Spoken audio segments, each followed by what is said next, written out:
우리는 일반적으로 이제 그 사람에 대한 정보가 잘못됐다든지 아는 내용이 틀렸을 때 뭐라고 표현하죠?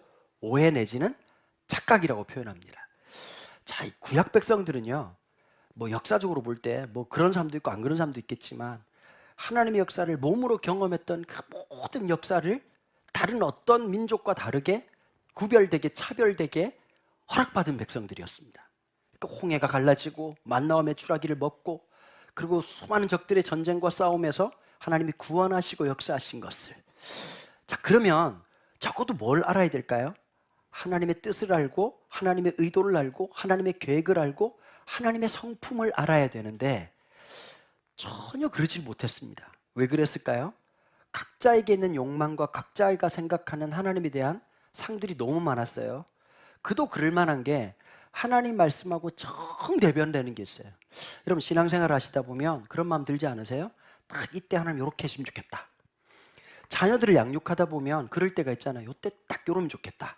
요때 말 안 듣고 있으면 군대를 확 가버리면 좋겠다. 뭐 그런 거 있잖아요. 그죠? 요때는 죽으라고 공부를 좀 했으면 좋겠다. 이때는 뭘 했으면 좋겠다. 이런 생각이 누구에게나 다 있잖아요. 근데 하나님의 뜻이라고 하는 말 앞에서 자꾸 좀 짜증이 나는 거예요. 목사라는 존재가 맨날 와가지고 하는 말이 다 들어줄 거라고 이렇게 얘기를 해줘야 되는데 그렇게 영업이 잘 될 텐데 와가지고 뭐 고난 중에도 하나님 역사하시죠. 뭐 몸이 아픈데도 하나님 역사하시죠. 그러면 목사님 낫는 겁니까? 모르죠. 뭐 이렇게 얘기하면 그것보다는 어떨까요? 이 시간 나았다 이러고 막 그럼 목사님 왜 안 낫습니까? 믿음이 없다 이렇게 얘기를 하더라도 뭐 무조건 낫는다 그러고 안 되는 것도 된다 그러고 막 그 안수기도 해주면 그래야 줄을 설 거 아니고 제가만 안수기도 하면 줄 안 설걸요 아무도. 제가 자신이 없어요. 일단 기본적으로 목사님 이런 문제입니다. 어이구 힘드시겠네요. 어떻게 하면 좋아요? 제가 너무 마음 힘들어서 기도해 주시겠어요? 오히려 제가 기도를 받을 판이니까. 근데 생각해봐요. 하나님 좀 이러면 좋을 것 같은데 옆에서 딱 얘기를 해주는 거야. 특별히 이방신들은 뭐든 다 들어준다는 거야. 요것만 해주면 조건절이 있어요. 요렇게 하면 요거 줄게. 그러니까 여러분 앞다투어 가지고 자식도 불태워 죽이기도 하고 뭐 이런 뭐 고행을 행하기도 하고 뭐 이런저런 일들을 많이 하는 거예요. 그러다 보니까 자연스레 어떻게 될까요? 영향을 받아요. 저나 여러분들이나 우리가 일주일 동안 살아오면서 우리가 살아가는 이 일상 속에서 참 많이 영향을 받아요. 그러지 않겠어요?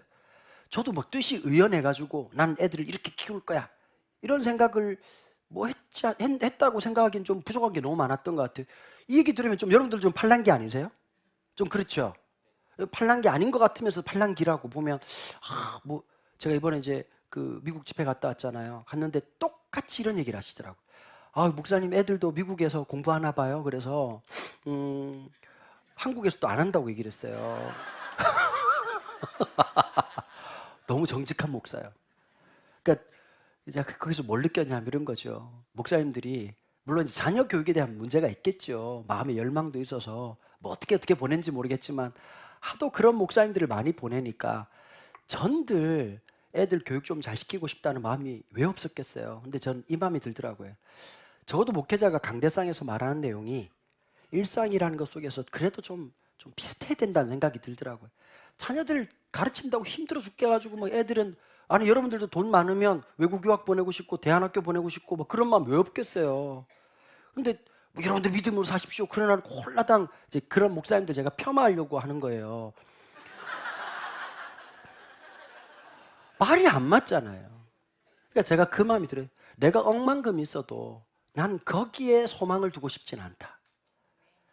아멘 나왔습니다, 여러분. 이제 심하이네요. 저는 그냥 어쩔 수 없이 애들 유학을 못 가게 생겼어요. 이제 애들은 가려면 지 돈으로 가라. 나는 늘 마음 굽혀서 가는 건 막지 않는다. 내 돈으로 갈 생각은 하지 마라. 나도 내 돈 쓰기가 급급하다. 내 돈을 아내 눈치 보면서 쓰는 내 마음이 얼마나 아픈지 아냐. 어쨌든 애들이 그런 생각이 드는 거죠. 여러분, 우리 생각했던 어떤 포인트들하고 늘 다르단 말이에요. 왠지 좀 성공에 가까워지길 바라고 이러면 좀 나아지길 바라고 근데 하나님의 뜻이라고 하는 것 앞에서 참 너무 답답할 때가 있잖아요. 이럴 때 하나님 또 땅을 좀 주시고 막 이럴 때 좀 자리도 좀 주시고 막 그냥 뭐 아니 땅도 많구만 하나님 역사하면 될 것 같은데 우리 인생에 그런 일이 있을까요 없을까요? 있을지 없을지 모르지만 대체적 퍼센테이지로 볼 때 그런 일이 없다고 생각하고 묻고 가야 되는 게 맞단 말이에요. 우리 애가 좀 좋아지겠다 그 마음의 열망과 안 맞을 때가 훨씬 더 많은 거죠. 여러분, 제 아들은 3년 6개월 동안 지근 거리에서, 가장 가까운 거리에서 주님을 경험했습니다. 기적을 눈으로 보고요. 그런데도 예수님이 십자가에 지시는 그 모든 사건에서 쉽게 말하면 테스트에서 실패한 겁니다. 3년 6개월 동안 특별 과외를 받았는데도, 여기서 우리가 주목해야 될 게 있어요. 제자 훈련 3년 6개월 받아도 실패할 확률이 높다. 문제 앞에서. 왜냐? 내 욕망과 내 생각이 다 있는 거거든요. 예수님이 어떤 분이신지, 이 땅에 오신 이유가 뭔지, 목적이 무엇인지를 잘 몰라요. 마가복음 11장은 보통 이제 타이밍상으로 보면 다음 주가 11장이 돼야 딱 맞아요. 그래서 이제 종려주일이라고 해서 성가대에 있는, 찬양대에 있는 데서 보면 뭐 길 위에 종려나무 가지와 그 찬양 막 하잖아요. 나 어릴 때 그게 어렵더라고. 종려주일은 되게 막 기쁘게 하다가 그 다음 날부터 갑자기 밥을 안 줘. 고난주간이라는 거예요. 또 그분이 왜 이러시지? 조울증인가? 막 노래 막 부르다가 고난주간 하다가 또 한 주 또 밥 안 먹다가 금요일 날 또 사람들 떼거치 같이 모여가지고, 그때만 해도 왜 목사님들이 그렇게 가르쳤는지 모르겠는데 여자 권사님들 다 소복 입고 나와가지고, 그 소복이 또 집집마다 있다는 게 너무 신기하더라고. 내가 보니까 집단복이 있다는 게 너무 신기해. 그 다음에 우리 다음에 우리 교회 무슨 행사할 때 여자분들 제발 한복 입지 맙시다. 나 조금 공포스럽더라고요. 보니까 이상한 분들 한복 입고 나와가지고 환영합니다. 이게 난 조금 이렇게 이쁜 거 입고 오세요. 집에 있는 거 있잖아요. 이렇게 집집마다 있는 거, 이렇게 드레스 같은 거 하나씩 입고 나오셔가지고 그게 홀빵 났지. 근데 이제 와가지고 이제 뭐 울고, 그 다음에 주일날 돼가지고 또 부활했다고 계란 2개씩 나눠주고. 그 일련의 과정 속에 있는데 예수님께서 입성하시는 장면이 딱 등장해요. 그러면서 이제 잘 아시는 것처럼 나귀를 건너편 마을에 맞은편 마을에 가서 나귀를 끌고 와라. 보통은 이제 혹시 너네들이 이거 왜 가져가냐 그러면 주께서 쓰시겠다 하라. 그래서 여러분들 보통 이 설교 들을 때 어떤 내용으로 다 얘기하셨어요? 여러분 거 아닙니다. 주님이 쓰시겠다고 할 때, 주님이 찾으실 때, 주께서 쓰시겠다고 할 때 아멘 하십시오. 그리고 이제 그 헌금 바구니 돌려가지고 이렇게 그 찬송가 중에 그런 찬송가 아세요? 주께 드리네, 주께, 그 뒤에 후렴도 있어요. 주께 냅다 드리네, 이렇게 딱 해가지고 이분들이 신앙생활을 오래 안 해보셨구나. 나는 초등학교 때부터도 늘 삐딱해가지고 주께 드리네 그러면 밑에서 냅다 드리네 딱 그렇게 하고 이제 전도사님한테 끌려가지고 처맞고 이렇게. 이제 그 내용도 아주 틀렸다고 말은 못하겠지만 많이 틀린 거죠. 그 다음에 이제 한 번도 타보지 않은 나귀. 근데 여러분, 마가복음은 누구의 입에서 사실은 나온 거라고요? 베드로의 입에서 나온 거예요. 베드로는 바리새파 중에서도 에세네파, 강성파 출신입니다. 근데 이 당시에 메시아에 대한 열망이 어땠는지를 알 수 있는 역사적 사건이 하나 있어요. 여러분, 이스라엘이 북왕조, 남왕조로 있다가 북이스라엘이 아수르에 멸망하고 남유다가 바벨론에 멸망했다는 얘기는 제가 수십 번 얘기했어요. 바벨론은 누구한테 멸망하냐? 페르시아에 멸망하고, 페르시아는 학교 다닐 때 배우셨던 알렉산더 대왕에게 멸망이 됩니다. 그래서 보통 그리스 제국이라고 표현하기도 하고 헬라 제국이라고 표현하기도 합니다. 그런데 이제 그 당시에 이미 로마 제국도 있었단 말이에요.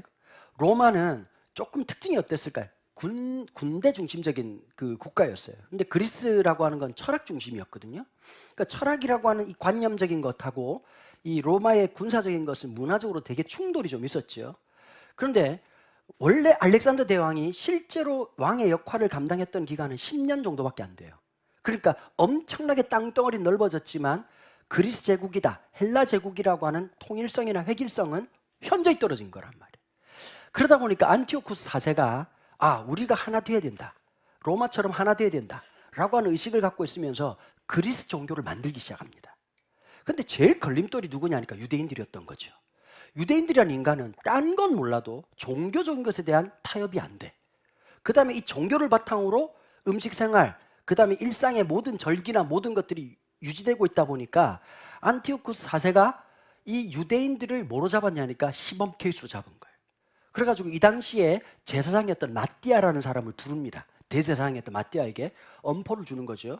이제 몇 날 며칠 날 다 같이 모아라. 그리고 그리스 신에게 예배를 드릴 거다. 안 드리면 죽는다. 근데 마띠아가 뭐라고 말하냐? 우리는 결사항전한다. 그리고 이제 당일이 된 거예요. 이게 다니엘서하고 되게 비슷해요. 두루평야에 느부갓네살이 신상을 세워놓고 음악 소리가 나면 다 엎드려 절해라. 이거 되게 비슷한 내용인데, 그러니까 이스라엘 백성들은 한번 학습 효과가 있잖아요. 들었던 얘기들이. 그러니까 있는데 마띠아는 이제 딱 죽겠다는 각오로 있고, 근데 그 중에 좀 두려워하는 사람도 있잖아요. 믿음도 나발이고 뭐 나라가 멸망했는데 무슨 하나님이야. 그래서 그리스신 앞에 저벅저벅 나아가는 사람들이 있었다네요. 근데 마띠아가 명령을 내려가지고 그 사람들을 몰살시켜버린 거예요. 그러면서 안티오쿠스 4세와 이스라엘의 유대인들과의 전면 전쟁이 시작돼요. 마띠아가 이제 숫자가 작고 아무래도 여러분 그리스 제국하고 어떻게 한 판을 싸우겠어요. 그러니까 게릴라전을 할 수밖에 없었단 말이에요. 게릴라전을 하면서 이제 때로는 힘들 때도 있었지만 그 어려움을 잘 모면하다가 마띠아가 죽게 됩니다. 그리고 그에게 아들들이 쭉 있었는데 셋째 아들이 유다라고 하는 아들이 있었어요. 그 아들이 사실은 이제 게릴라군 총사령관이 되게 됩니다. 근데 이 유다의 별명이 뭐냐면 망치를 든 자라고 돼 있거든요. 여러분 어벤져스에 보면 토르라고 혹시 아시죠? 토르의 모델이 됐던 사람이 누구냐니까 유다예요. 이걸 얘기해 줄 목사가 대한민국에 몇 명 없다는 놀라운 사실. 망치를 든 자. 그러니까 좀 생뚱맞잖아요, 보면. 그러니까 성경적 배경을, 이 성경적, 물론 이게 외전이긴 하지만 성경적 배경을 알면 토르를 딱 볼 때 누구를 떠올리냐? 대부분 여러분 영화나 이 자본이 많이 들어간 업 뒤에는 누가 있죠? 주이시들이 다 있다고. 유대인들이 있기 때문에 그런 역사적 이해를 가지고 있으니까 토르라고 하는 인물이 탁 나온 거란 말이에요.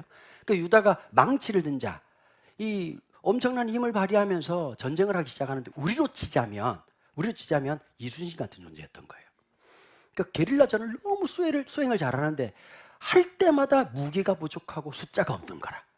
그럴 때마다 뭐라고 외치느냐? 이 전쟁은 여호와의 전쟁인데 숫자의 힘으로 되지 않는다. 수로 우리가 이기는 것이 아니라 하나님의 함께 하심으로 있는다라고 하는 외침을 하는데 이제 구호를 만드는 거죠. 우리나라는 주로 어떤 거 하죠? 뭐 게임할 때 미국 놈도 못 알아듣는 영어를 하잖아요. 파이팅. 여러분 영어인데 미국 놈이 못 알아들어요. 파이팅이라 그러면 보통 어떻게 하느냐? 일반적으로 go라는 말을 쓰거든요. go Lord Giant 뭐 이렇게 해가지고 이제 뭐 이렇게 하거나 뭐 이렇게 해요. 미안해요, 한 팀만 얘기해가지고. 유다는 전쟁을 시작할 때 어떻게 외쳤냐? 미크모카 벨림 야훼, 미크모카 벨렘 야훼라고 하는 말이 무슨 뜻이냐면 출애굽기 15장 11절에 보면 여호와여 당신과 같은 신이 어디에 있습니까? 하나님이 우리의 전부이십니다. 이 얘기를 파이팅처럼 계속 외쳤는데요. 이거 이제 길잖아요. 말을 줄이는 건 예나 지금이나 다 똑같은 것 같아 보니까. 어떻게 줄였냐?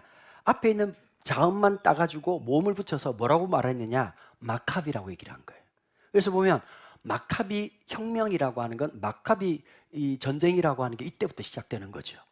그러면서 어떻게 되냐? 안티오쿠스 4세가 전쟁에서 죽게 됩니다. 그러면서 이제 그리스도 상대적으로 약화되다 보니까 이 당시에 이스라엘이 일으켰던 이 유대가 일으켰던 마카비 혁명의 결과물로 79년 정도 왕조를 하나 만들게 되는데 유다에 기록되지 않은 하스몬 왕조가 79년 동안 유지되다가 언제 멸망하느냐? 로마 제국에 의해서 속국이 될 때까지 79년 동안 있다가 로마 제국으로 다시 권한을 빼앗긴 거예요. 자, 그러니까 얼마 전까지 있었던 마카비 혁명이 눈앞에 있을 것이고 메시아가 온다면 누구처럼? 유다처럼 망치를 든 자처럼 나타나서 그렇게 이길 것이라고 하는 상상이 있었다는 거예요. 자, 그러면서 예수님의 모습 속에 비슷한 모습과 전혀 다른 모습을 11장 1절부터 기록하고 있는 거란 말이에요. 그 내용들을 한번 보실까요? 11장 7절부터 10절까지 내용입니다. 나귀 새끼를 예수께로 끌고 와서 자기들의 겉옷을 그 위에 얹어 놓음에 예수께서 타시니 많은 사람들은 자기들의 겉옷을 또 다른 사람들은 들에서 벤 나뭇가지를 길에 펴며 앞에서 가고 뒤에서 따른 자들이 소리 지르되 호산나 찬송하리로다 주의 이름으로 오시는 이여. 10절은 같이 읽으시죠. 찬송하리로다 오는 우리 조상 다윗의 나라여 가장 높은 곳에서 호산나 하더라. 마가복음에서 반복되는 단어들이 있어요. 겉옷이라고 한 단어예요. 10장에 보시면 소경 바디메오가 다윗의 자손 예수의 나를 불쌍히 여소서라고 하는 얘기를 하죠. 여러분 마가복음의 치유의 역사를 보면 대부분 다가 뭐와 비교하려고 하는 거죠? 나는 건강해, 나는 거룩해, 나는 달라, 나는 스페셜해 라고 생각하는 사두개인과 바리새인과 서기관들과의 대척점에 있는 존재로서 나병 환자를 1장에서 얘기하는 거고 10장에서는 앞을 보지 못하는 소경 바디메오를 치유하시는 사건인데 메시아가 왔어요. 메시아가 왔는데 메시아가 올 것이라는 것을 가르쳤던 서기관과 바리새인과 사두개인들은 예수님을 못 알아본 거고 아무 지식도 없어. 우리가 볼 때 저런 놈들은 소망이 없다고 생각하고 아니 나병 환자에 앞을 보지 못하는 사람들이고 그런 소망 없는 사람들이 어떻게 예수를 알겠어요? 근데 오히려 그 사람들은 다윗의 자손 예수여, 메시아로 오실 그분이 누군지를 알았다는 거예요. 알아야 될 사람은 모르고 모를 것 같은 사람이 아는 것을 우린 자주 경험해요. 살아가 보세요.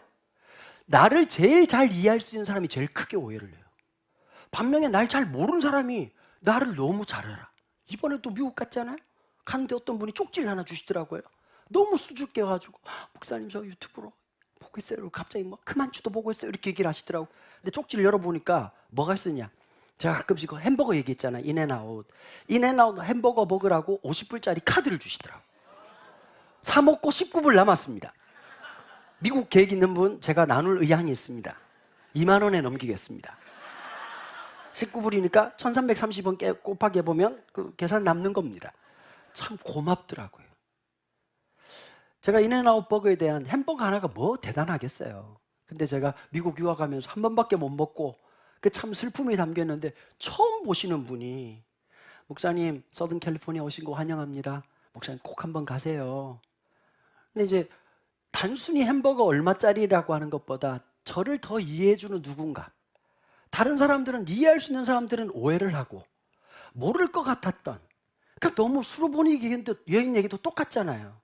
예수님은 꺾어서 한 방 더 먹인 거거든요. 상위에 있는 음식을 취하여 개들에게 던짐이 마땅치 않다. 옳소이다. 나 인정합니다. 유대인들을 먼저 선택하신 것을. 그러나 개들인 우리도 주인의 상에서 떨어지는 부스러기를 먹는 거 아니겠습니까? 예수님께서 돌아보시며 그 여인에게 뭐라고 말하죠? 이와 같은 믿음을 놀랍게 여기시고 칭찬하시는 장면이 뭐죠? 한 명을 칭찬했다는 것은 한 명을 깠다는 얘기거든요. 너네들은 안다고 얘기하고 하나님의 자녀라고 얘기하고 우리는 아브라함의 자손이라고 얘기하는 너네들은 메시아가 어떤 존재인지를 알지 못하고 성경을 그렇게 많이 보고 성경을 그렇게 외웠다는 존재들이 하나님의 성품, 하나님의 뜻, 하나님의 계획을 전혀 모른 채 살아가는 그걸 볼 때 통탄할 노릇이라고 얘기하셨던 예수님의 모습, 너무너무 비견되는 것이죠. 여러분, 거린에게 겉옷이라고 하는 건 전부입니다. 이게 용도가 많아요. 겉옷이라고 하는 게 덮으면 이불, 그 다음에 이거 이제 돈 받을 때도 여러분 뭐 할 때 그릇, 돈 받는 그릇부터 아주 용도가 많더만. 내가 그 또 저 이렇게 논문이 또 몇 개 있더라고 보니까 그 당시 겉옷의 용도가 무엇이냐. 그러니까 사실은 이 겉옷을 벗었다는 건 전부를 드렸다는 뜻이거든요. 내가 그분이면 충만하다. 예수로 충만하다. 우리가 노래했던 것처럼 그 고백을 가진 거거든요. 또 겉옷의 얘기가 한 번 더 나옵니다. 예수님이 잡히시고 십자가 지시려고 하는 그 상황에서 베드로가 예수님을 따라가지요. 3번이나 모른다고 부인하고 난 다음에 그의 겉옷을 버려두고 쫓아갔다고 얘기를 해요. 그러면서 이 겉옷이라고 하는 용어가 계속 반복되지요. 옷을 벗었다라고 하는 것은 유대인들에게 되게 중요한 의미거든요. 어떨 때는 배신의 의미로, 때로는 헌신의 의미로. 여러분들의 겉옷은 무엇입니까? 오늘 주님 앞에 우리가 내드려야 될 겉옷의 의미는 어떤 것입니까? 살아가면서요, 우리는 그 겉옷으로 살아가려고 하는데 우리의 진짜 겉옷이 무엇일까요? 그리스도 예수라는 것을 늘 경험해야 돼요. 여러분, 돈도 중요하고 공부하는 것도 중요하고 열심히 하는 것도 중요합니다. 하셔야 합니다. 그런데 기억해야 될 것은 어떤 것이냐? 궁극적으로 우리의 마지막 겉옷은 그분이시라는 사실을 요한계시록 쪽으로 보면 우리가 입게 될 그 영원한 옷에 대한 이야기로 종결하게 되죠. 요셉의 채색옷부터 시작해가지고 그리스도의 찢어지는 그 옷의 이야기, 그리고 그 마지막 요한계시록에 주실 그 거룩한 옷, 우리가 입어야 될 종국적인 옷이 어떤 것인지, 하나님의 거룩과 하나님의 작정이라고 하는 것이 우리를 옷 입게 하는 그 사실을 모두 다 설명하고 있다는 것입니다. 그런데 여러분, 이 10절에 금방 읽었던 10절에 보면 다윗의 나라여라고 되어 있거든요.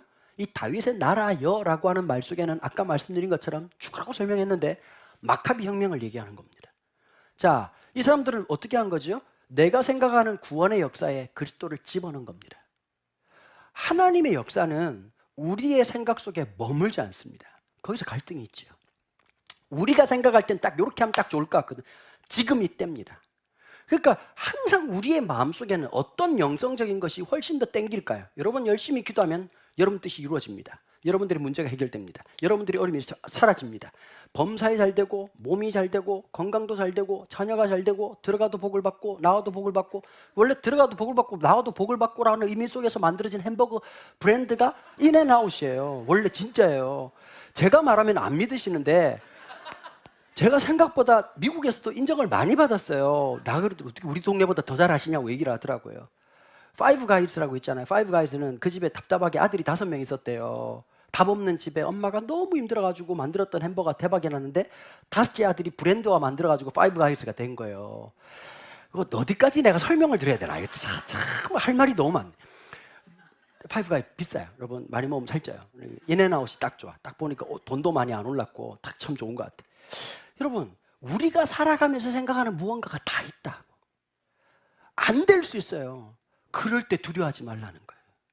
하나님이 그거 안 되게 하시는 게 목적이 아니라 하나님 역사로 이끄신다고. 하나님 선하신 분이잖아요. 애들은 때로는 이해가 안 될 때가 있어요. 눈앞에 보이는 게 전부라고 생각하니까 그것만 엄마가 좀 이따가 좋은 거 줄 테니까 이거 먹지 마. 이거 아니 먹지 말라고 좀 좋은 거 준다고. 애들은 그 말이 들려야 안 들려요? 안 들린다고요. 우리가 어린애 같다고. 하나님이 더 선하신 역사가 있어. 그 하나님이 더 놀라운 은혜가 있어. 더 잘 된다라는 뜻이 아니라 하나님의 역사는 신비한 게 있다니까요. 우리가 볼 때 실패한 것 같은데 실패가 아니야. 우리가 그런 존재가 된 거예요. 우리가 자빠져도 실패가 아닌 역사로 이끄시는 거예요. 하나님이 도우시고 역사하시고 이끌어 주시니까 말입니다. 자, 하나님을 만홀히 여긴다는 말을 하잖아요. 보면 하나님 만홀히 여기지 마라. 만홀히 여긴다는 말의 뜻이 뭘까요? 한마디로 말씀드릴까요? 자신도 모르게 하나님을 이용할 때 하는 말이에요. 여러분 이런 짓 잘하잖아요. 신앙생활 하면 내 생각 속에다 누구 거를 자꾸 집어넣는 거죠. 하나님 뜻이라고 우기는 거예요. 뭐 이렇게 막 나 딱 주로 그런 말 많이 쓰시는 분들이 꿈을 많이 꾸시더라고요. 환청을 많이 들으시고. 여러분 제 말 오해하시면 안 돼요. 꿈이 있을 수 있어요. 환청이 있을 수 있어요. 그런데 여러분 진짜 하나님의 뜻이라면 그렇게 말하지 않아도 돼요. 내면에 깊이 감추고 있을 수 있어. 저도 결혼할 때 그랬던 것 같아요. 여러분 마음이 급하니까 별의별 말 다 하겠죠. 저도 3일 금식하고 하나님 응답도 받았어. 그럼 딱 어떻게 하게 되죠? 갑자기 아내 보고 7살 차이 나지만 주님의 뜻이야. 말씀하셨어. 뭐 한 번도 그렇게 말한 적이 없었거든요. 결혼하고 나서 그 얘기를 했어요. 근데 아내도 똑같은 시간에 똑같은 응답을 받았더라고. 나도 이해가 안 되더라고. 참 믿음이 없는 게 하나님 결혼하겠다고 얘기했지만 제가 속으로 웃었거든요. 하나님 7살 차이 나는데 24살짜리 아가씨가 대학 다니고 있는데 누가 나한테 시집 옵니까? 아무것도 없는데. 하나님 저 마음을 주셨거든요. 그 제가 그냥 미친 척하고 얘기는 해봐야 될 거 아니에요. 그래 뭐 결혼하자 그랬더니 갑자기 네. 날짜를 내가 잡았어요. 날짜를 왜 잡았냐니까 내가 안 바쁠 때 해야 되잖아요. 항상 내 중심적이거든요. 그래가지고 날짜도 내가 잡고 날짜를 왜 잡았냐면 뭐 이렇게 드레스 빌리는 데서 그러더라고요. 보니까 똑같은 옷인데 그날만 70% 세일을 한다는 거예요. 왜냐? 15년 만에 돌아오는 재수가 없는 날. 그 주님의 음성을 들은 거죠. 이 날이다. 왜 하나님의 음성이라고 들었을까? 70% 할인이란 말이에요. 제가 여러분 제값 주고 물건을 사본 적이 없어요. 기본 70%는 깔고 가야 된다. 이게 소비 습관의 패턴이 됐어 내가.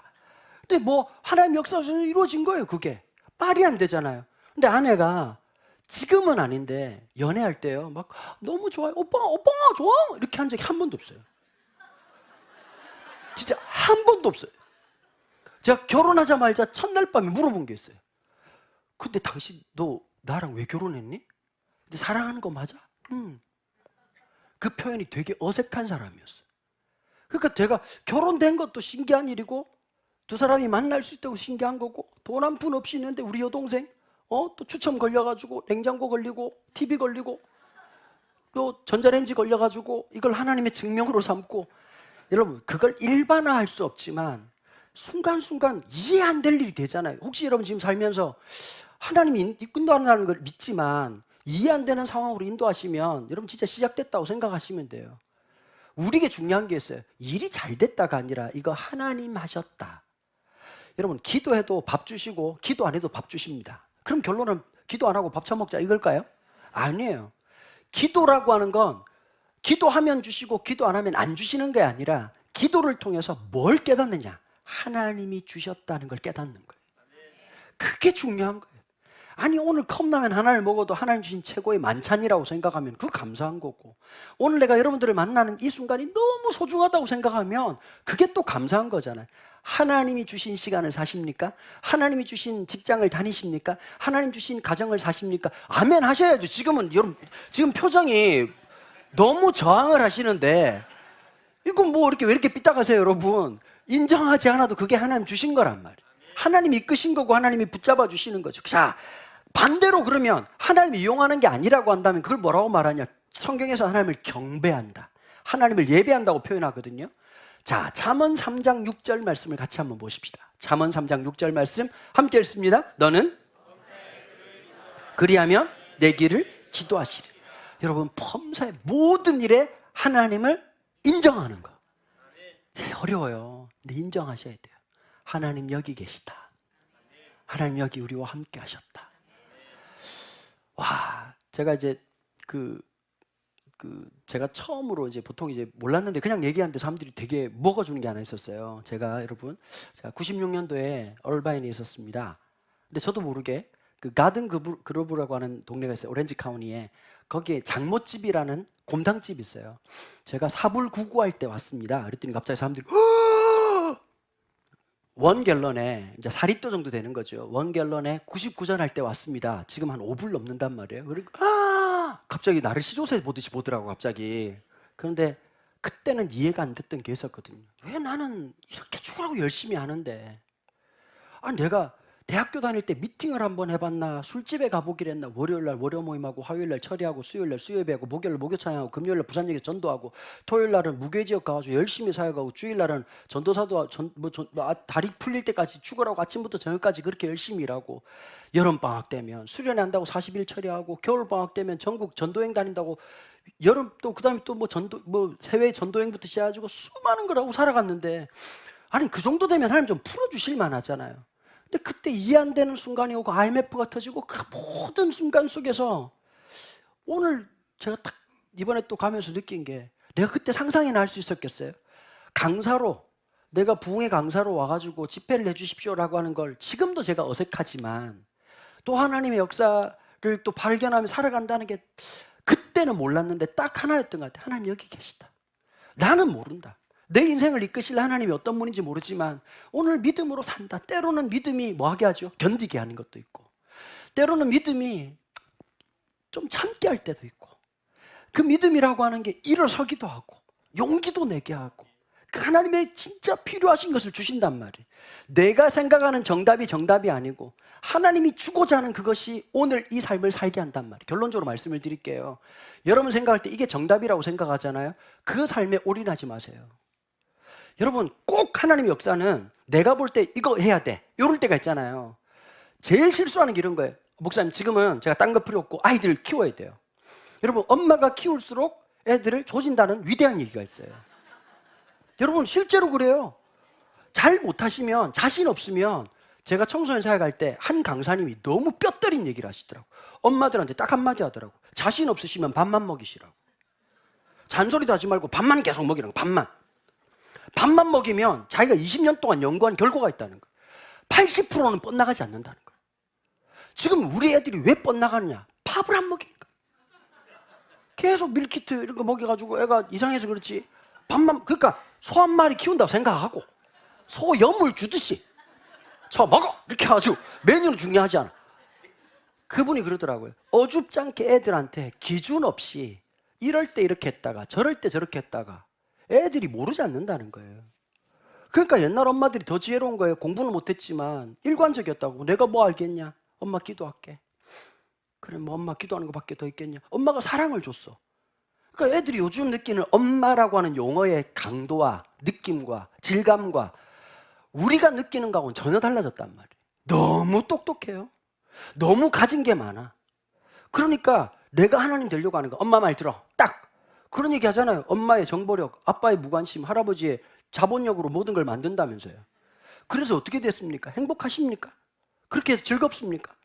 또 그런 얘기 하더만요. 보니까 공부 엄청 잘하는 애들은 엄마 아빠가 한 번도 공부하라는 얘기를 해보지 않았다는 거예요. 되는 놈이 있고 안 되는 놈이 있습니다. 여기까지만 얘기하겠습니다. 해본 적이 없는데 그렇습니다. 여러분, 우리의 삶에서 하나님을 인정하라는 거예요. 오늘 여러분 살아가는 거기서 진짜 짜증나는데 하나님 인정하라는 거예요. 그리고 하나님이 원하시는 뜻, 하나님이 원하시는 의, 하나님이 원하시는 계획을, 그 믿음을 살아내십시오. 지금 내가 생각할 땐 이겁니다. 아니요. 거기서 오히려 하나님이 요구하시는 거예요. 묵상을 제대로 하고 성경을 읽으시면 갸우뚱 하실 거예요. 막 갑자기 아멘 아멘 되는 경우는 성령 충만하거나 내 욕망과 만났거나 둘 중에 하나예요. 완전 극과 극이죠. 반면에 어떠냐? 진짜 하나님 은혜를 만나면 지금요? 에? 이게 맞다니까요. 그걸 하셔야 돼요. 여기서 내가 해야 될 것이 어떤 것인지를 찾아내는 것 말입니다. 자, 11장 12절부터 14절까지 한번 보실까요? 예수님께서 참 성격이 안 좋아가지고 무화과나무 저주하는 내용이 나옵니다. 한번 보시죠. 이튿날 그들이 베다니에서 나왔을 때에 예수께서 시장하신지라. 그럼 콩나물을 드시지. 13절 멀리서 잎사귀에 있는 한 무화과나무를 보시고 혹 그 나무에 무엇이 있을까요? 가셨더니 가서 보신즉 잎사귀에 아무것도 없더라. 이는 무화과 때가 아닙니다. 14절은 같이 읽으시죠. 예수께서 이제부터 영원토록 사람이 내게서 열매를 따먹지 못하리라 하시니 제 아들이 이를 듣더라. 자, 오해하는 게 몇 가지가 있어요. 요거 좀 잘못 이해하면 목사님, 예수님이 성격 이상자처럼 느껴지지 않아요? 무화과 때가 아닌데 무화과 없다고 짜증을 내고 배가 고픈 거 누가나 짜증내는 거 이해되지만 저주를 했다. 이거 좀 이해가 안 되잖아요. 무화과 나무의 특징을 몰라서 그렇습니다. 무화과, 없을 무자에 꽃화자입니다. 무화과 나무가 왜 무화과냐? 꽃이 피고 꽃이 떨어지고 난 다음에 열매가 맺는 게 일반적이죠. 무화과는 열매 자체가 꽃이랍니다. 그래서 무화과입니다. 일반적으로 우리나라 계절로 말하면 3월 초 정도에 이 열매가 봉우리가 지기 시작해요. 보통은 잎이 무성해지고 난 다음에 열매가 맺히잖아요. 무화과는 반대래요. 이게 익을 때쯤 되면 무화과 나무 잎이 풍성해진다는 거예요. 자, 분명히 무화과 때가 아님에도 불구하고 똑같은 나무인데도 벚꽃이 이쪽 사이드에 있는 거하고 이쪽 사이드, 한쪽은 완전히 만개를 하고 이쪽은 안 필 때가 있죠. 햇빛의 정도에 따라서 그럴 수 있어요. 이 나무가 햇빛이 잘 받았는지 어땠는지 모르겠지만 잎이 무성했다는 건 찾을만 하죠. 무화과 나무의 속성상 열매가 먼저 맺히고 열매가 익었다는 증거는 풍성한 이파리였단 말이에요. 잎이 많으니까. 자, 근데 예수님께서 가시고 열매가 없음을 보시고 저주하셨다는 내용이 나와요. 이 모든 일련의 사건은 뭐하고 비교되고 있느냐? 유대인들을 향하고 있단 말이에요. 유대인을 하나님 부르신 목적을 출애굽기 19장 6절에서 이렇게 얘기를 해요. 너희는 내게 대하여 제사장 나라가 되며 거룩한 백성이 되리라. 너는 이 말을 이스라엘 자손에게 전할지니라. 이스라엘 백성들이 특별하거나 뛰어나거나 숫자가 많거나 대단해서가 아니라 오히려 더 연약하고 부족하지만 그 백성을 선택하신 목적이 뭐냐? 제사장 나라를 감당해야 되는데 제사장 나라를 감당한 것이 아니라 하나님이 어떤 문제를 알려주고 하나님의 긍휼이 무엇인지를 알려줘야 될 그 역할을 하지 않고 우리는 특별하다, 우리는 특별하다, 우리는 대단하다. 거기로 계속 갔어요. 누구를 못 알아볼 정도로. 메시아이신 그분을 알아보지 못할 정도로. 그러니까 하나님 입장에서는 미치고 팔짝 뛸 노릇인 거죠. 말씀을 잘한다고 하는 놈이 하나님 뜻을 전혀 몰라. 공부를 그만치 했다는 놈들이 어릴 때부터 미간에 새기고 손목에 새기고 인중에 새기고 문설주에 새기고 들어갈 때도 외우고 나올 때도 외우고 축사지게 공부했는데 자꾸 헛소리 하는 거예요. 그러니까 너무너무 화가 나는 거죠. 자, 갑자기 체인지를 하시겠다라고 하는 의도가 성경 속에서 보이지 않아요? 이 말씀 무슨 뜻이냐? 이제 유대인이라고 하는 선택받은 백성이라고 하는 구원의 조건에 전환이 일어나기 시작하는 거예요. 누구든지 주 예수 그리스도를 나의 구주로 영접하는 순간, 누구든지 입으로 그리스도를 시인하고 고백하는 그 순간 하나님 자녀가 되는 권세를 주셨다. 이 놀라운 역사의 변환점이 시작되는 부분이 어디냐? 이 무화과 나무 사건을 앞뒤로 두고 있으면서 중간에 성전 정화 사건을 얘기하는 거예요. 저는 성전 정화라고 하는 말에 조금 의구심을 가집니다. 정화라고 하는 건 청소라고 한다는 것은 쓰려고 하는 거잖아요. 버릴 걸 쓸진 않으시죠. 이렇게 버릴 걸 쓰레기통에 집어넣을 걸 아이고 아까워라 닦진 않으시죠. 분리수거를 하지 않는 이상. 그러면 성전 정화라고 하는 목적이 제대로 맞다면 성전을 써야 되는데 이제 성전이 있습니까 없습니까? 이제 성전이 있습니까 없습니까? 지금 헷갈리시죠? 알려드릴게요. 성전은 없어요. 건물로서의 성전은 없어진 거예요. 왜냐? 유통기한이 끝났다는 거예요. 들어와 보니까 뭐밖에 없어요? 이때가 지금 6월절 때예요. 핫할 때, 시즌 중에 최고의 시즌이야. 사람들이 떼거지처럼 몰려와. 그 와중에 이제 좀 그 또 이렇게 그 영어로 말하면 MZ를 Gen Z라고 얘기하거든요. Generation G라고 해가지고 Gen Z 욕 같죠. 그 젠지들도 있을 거고 좀 올드한 분도 계실 거 아니에요. 아주 그냥 미련 곰탱이처럼 멀리서 오면서 소 끌고 오는 놈, 양 끌고 오는 놈 비둘기 가져가면 또 마누라들이 한마디 할까? 아니 가져가봐야 아무 소용이 없다고. 그렇게 가지고 또 재물로 못 바칠 것 같으면 거기 다 시장에 있는 거 힘들게 저 영감쟁이 말 더럽게 안 들어가지고 그럼 예배를 그렇게 드리는 게 아니야. 이러면서 그런 분들이 계시잖아요. 헌금을 낼 때 봉투에 넣으셔야 되는 분들이 있어요. 반면에 또 이제 이렇게 아주 이상하네. 그래가지고 뭐 클릭 뿅 이렇게 딱 넣는 분도 있으시고 뭐 어떤 걸 하든 상관이 없는데 사람들마다 막 자충우돌에다가 그러니까 완전히 이 사두개인들 입장에서는 완전히 이건 뭐 대박 터지는 날인 거예요. 예수님이 들어봐 보니까 너무 웃긴 거예요. 예배를 드리겠다고 하는데 예배가 뭔지를 몰라. 욕망의 소굴이 돼 있는 거예요. 예수님께서 비둘기 파는 자들과 동전 바꾼 자들이 상을 엎었다는 거예요. 그리고 아무도 지나가지 못하게 했다는 거예요. 그러니까 이 본문을 잘못 해석하면 이렇게 될 수 있잖아요. 교회에서 주일날 돈거래를 하면 안 됩니다. 그 옛날에 이제 교회들마다 이렇게 자판기 놓는 게 있었어요. 자판기 놓을 때 이거 가지고 또 당회하고 재직회하고 노회하고 총회가지고 주일날 돈 쓰면 되냐 안 되냐 이거 가지고 싸웠단 말이에요. 이 본문을 잘못 해석하니까. 자, 예수님께서 하신 말씀은 성전 정화가 제가 좀 의구심이 있다고 말한 건 뭐냐면 성전을 이제 어떻게 했냐? 클로즈 하신 거예요. 보세요. 예배 드리러 왔어요. 제사 지내러. 그럼 재물이 필요하잖아요. 이 사람들한테. 비둘기 파는 자들, 양, 소 파는 자들의 모든 영업을 정지하게 하셨다. 그러면 더 이상 뭐가 없어진 거죠? 제사 예배가 끝났다는 얘기예요. 그럼 뭘 상징할까요? 성전을 향해서 헤롯 성전이 대단하다고 말했지만 예수님이 하신 말씀 3일 만에 모든 성전이 허물어질 것이고 3일 만에 다시 세워질 것이다.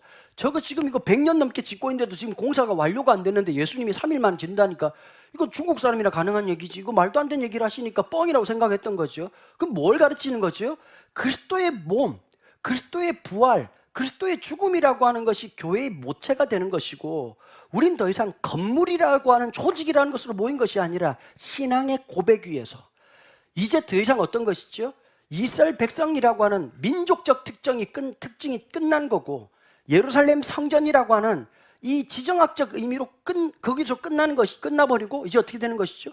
그리스도를 고백하는 모든 것이 그리스도를 주인이라고 고백하는 우리의 삶을 성전 삼으시는 거고 우리의 삶을 통해서 역사하실 것을 명확하게 말씀하신 사건이 소위 말하는 성전 정화 사건이니까 어떻게 보면 성전 정화가 아니라 새로운 성전으로서 우리를 부르시는 사건이라고 볼 수가 있는 거죠. 그리스도의 죽으심이라고 하는 사실을 보여주시는 것이에요. 여러분, 교회는 예수님께서 얘기하셨어요. 음부의 권세가 흔들 수 없다. 한마디로 말해볼까요? 아무런 고난을 당하고 어려움을 당한다고 교회가 절대 무너지지 않습니다. 교회됨이라고 하는 것은 세상이 어떤 고난으로 물리적으로 무너뜨릴 수가 없습니다. 교회는 어떤 곳이냐?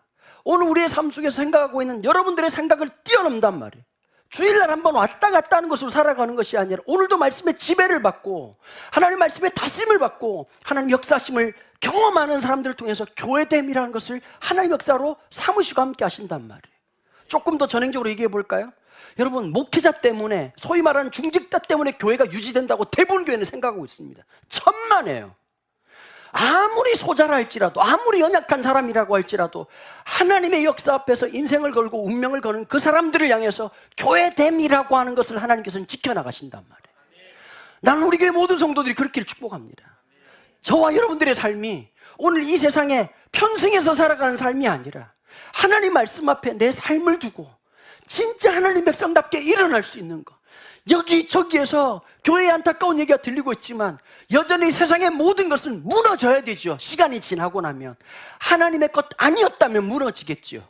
그러나 하나님의 것이라고 한다면 아무리 초라해 보이고 아무것도 아니라 할지라도 그 속에서 하나님의 역사는 더 명확하게, 시간이라고 하는 것은 지나면 지날수록 하나님의 온전한 뜻이 드러나고 있는 공간이 시간 아니겠습니까? 사랑하는 성도 여러분, 지금 연약함을 지나간다고 두려워하지 마십시오. 지금 내 부족함을 지나간다고 염려하지 마십시오. 하나님께서 다 때가 있는 것 같습니다. 그 시간을 지나고 난 다음에 하나님 그래서 이랬구나, 하나님 여기까지 인도하셨구나, 하나님 선한 분이십니다. 여러분들이 하나님 걱정 너무 하시는데 하실 필요 없어요. 성도들 중에 하나님 걱정을 많이 하더라고. 역사하셔야 되는데, 진짜, 하나님이, 그만해라. 이렇게 말씀을 하시고 있는 거예요. 오히려 우리를 보시고 이끄실 역사, 오늘 한숨 짓고 있는 우리에게 믿고 따라오기만 해라. 회당장 야이로의 딸, 앞에 있었던 이 야이로를 향해서 믿고 따라오기만 해라. 내가 너와 함께 할 것이다. 부활의 역사를 이끄시고 역사하실 그 주님의 놀라운 은혜 말입니다. 말씀을 정리하겠습니다. 여러분, 우리 정직하게 우리 내면의 삶의 습관이 욕망의 소굴임을 인정합시다. 저나 여러분들이나 왜 없겠습니까? 내가 편하고 싶은 욕망이, 내 뜻대로 하고 싶은 게 생각이 왜 없겠습니까? 앞을 볼 수 없었던 바디메오, 이름을 알 수 없었던 나병 환자, 오히려 그 사람들은 주님의 은혜 앞에 담대하게 나왔던 사람들입니다. 여러분, 우리에게 필요한 게 딱 하나입니다. 하나님의 은혜와 하나님의 긍휼입니다. 다시 그 복음 앞으로, 다시 하나님 앞으로, 다시 하나님의 임재 앞으로 우리 그렇게 한번 한 걸음 나아가시죠. 제가 미국 있으면서 그 마음 들더라고요.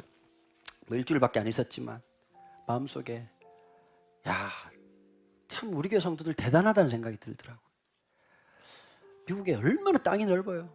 주차장이 450대 놓는 곳인데 교회에서 그러더라고요. 교회가 좁아서 주차하는 것 때문에 너무 힘들다는 거래. 내가 우리는 안내를 안 해준다고 얘기를 했어요. 근데 성도들이 대부분 그런 얘기 하시더라고요. 불편하지 않으세요? 그게 불편하면 우리 교회 못 다녀요. 그게 자랑하는 것이 되고 그게 인생의 방점이면 우리 교회는 안 맞는 교회예요. 우리가 남들보다 낫다는 뜻이 아니에요. 제가 성도들한테 감동하는 포인트는 본질을 추구한다는 거예요. 여러분, 공간 문제가 중요하죠. 여러분, 공간 문제가 주인이 되면 어느 순간 공간은 얻지만 우린 다 잃어요. 우리가 추구해야 될 건 하나님의 은혜예요. 교회됨이라고 하는 본질을 추구하잖아요. 모든 것을 더하시는 축복이 있어요. 여러분들이 지금 인생의 방점이 어디 있는지 자세히 보세요. 하나님 그거 더럽히시기 원해요. 그리고 진짜 교회됨이라는 거, 우리의 능력, 우리의 계획이 아닌 하나님의 뜻으로 지어져 감을 하나님 우리 인생에 증명하셔요. 그게 주님이시고 그게 하나님의 역사입니다.